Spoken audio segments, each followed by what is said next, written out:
But don't go to jail for something stupid.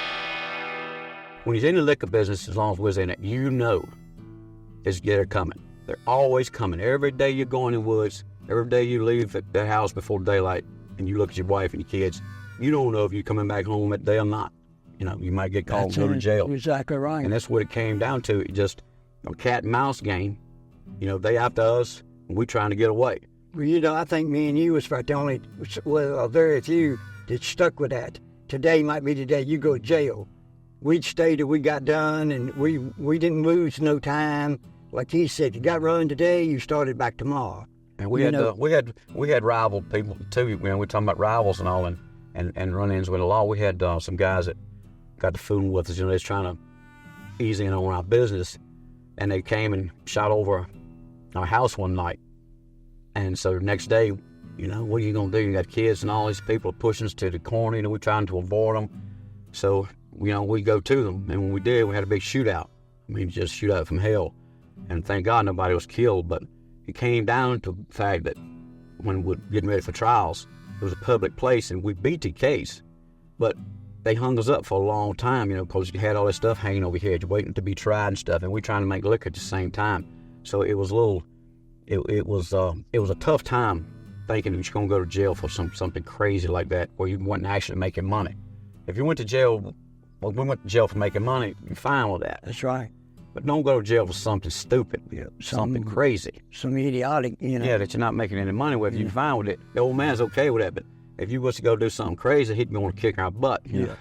And you know, if you're making your living illegal in them, you just can't let people run all over top of you and steal your stuff and tell on you to report you and not retaliate.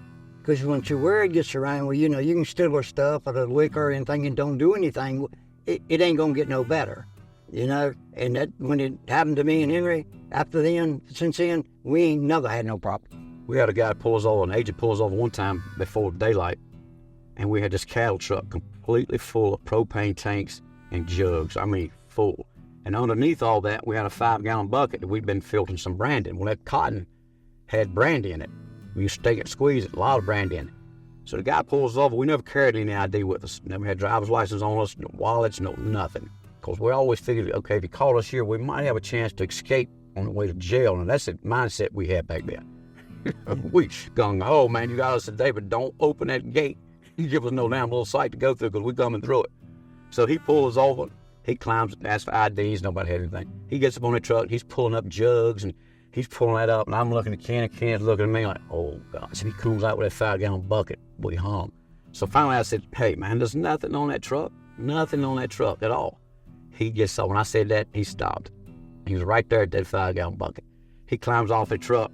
So we had to, of course, we couldn't go to Steel Site. We had to try to elude him. We knew they were trying to follow us at that point. So we went the opposite direction of where the Steel Site was at. And they ended up having to stay in a motel for 2 or 3 days. We wouldn't stay at our homes. We'd stay in motels and leave from different areas because we knew they was constantly around these woods watching us all the time. Yep. Putting tracking devices on the vehicles, planes trying to follow us. You know, we'd time. If you're traveling the road before daylight, we would go a few miles and we would stop the vehicle, cut the lights out, get out of the vehicle and listen for that plane. Because they can follow you at 2 o'clock in the morning at 2,000 feet. You never see a thing. So we had little things like that we would do too. Yeah, you know, my neighbors had come to us and told us they seen them drop their law off. Mm-hmm. Run on your lot beside where you live. And I don't know how many times they come and told me, and you can evolve, but we watch it. I seen them get out. They watching y'all. Yeah, they call the house. They say 3 officers went down the road, Amos, and then but 2 come back. So they told us right there they dropped 1 off. Automatic. We live with that all the time, man, all the time. You know, you got to stay at a motel and can't live at home to go to work. Something's done got pretty hot on you, you know. Yeah, we had an ongoing joke that in the wintertime when we came and got in our liquor trucks, the seat would be warm for us. Where the agent was sitting in there half of the night and not waiting for us to come back. The seat would be just warm, cozy. That's it.